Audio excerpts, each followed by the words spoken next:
ಅದು ನವೆಂಬರ್ 2012 ಮೂರನೇ ವಾರ.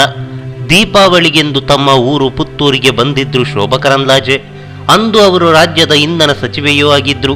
ತಮ್ಮ ಕುಟುಂಬದ ಜೊತೆಗೆ ಪುತ್ತೂರಿನಲ್ಲಿರುವ ರಾಮಕೃಷ್ಣ ಸೇವಾ ಆಶ್ರಮಕ್ಕೆ ಭೇಟಿ ನೀಡಿದ್ರು.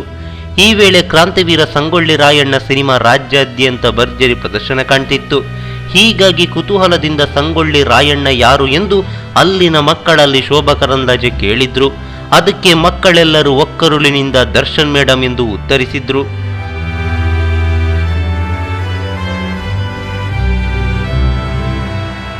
ಮಕ್ಕಳ ಉತ್ತರ ಕೇಳಿದ ಶೋಭಾ ಕರಂದ್ಲಾಜೆಯವರು ತಬ್ಬಿಬ್ಬುಗೊಂಡ್ರು. ಬಳಿಕ ರಾಯಣ್ಣನ ಬಗ್ಗೆ ಒಂದಿಷ್ಟು ಮಾಹಿತಿಗಳನ್ನು ಮಕ್ಕಳಿಗೆ ನೀಡಿದ್ರು. ಸಂಗೊಳ್ಳಿ ರಾಯಣ್ಣ ಒಬ್ಬ ಅಪ್ರತಿಮ ದೇಶಭಕ್ತ, ದೇಶಕ್ಕಾಗಿ ತನ್ನ ಪ್ರಾಣ ಕೊಟ್ಟ ಹುತಾತ್ಮ. ಈತನ ಜೀವನ ಚರಿತ್ರೆ ಮುಂದಿನ ಜನಾಂಗದ ನಿಮಗೆ ಆದರ್ಶವಾಗಿರಬೇಕು. ದರ್ಶನ್ ಅವರು ಸಿನಿಮಾದಲ್ಲಿ ರಾಯಣ್ಣನ ಪಾತ್ರವನ್ನು ನಿರ್ವಹಿಸಿದ್ದಾರೆ ಎಂದು ಹೇಳಿದ್ರು.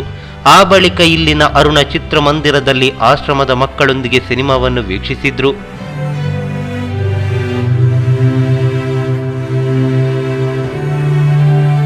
ಈ ಮಾಹಿತಿ ನಿಮಗೆ ಇಷ್ಟವಾಗಿದ್ದರೆ ಲೈಕ್ ಮಾಡಿ, ಶೇರ್ ಮಾಡಿ, ಹಾಗೆ ನಮ್ಮ ಕೋಸ್ಟಲ್ ಕನ್ನಡ ಯೂಟ್ಯೂಬ್ ಚಾನಲ್ಗೆ ಸಬ್ಸ್ಕ್ರೈಬ್ ಮಾಡಿ.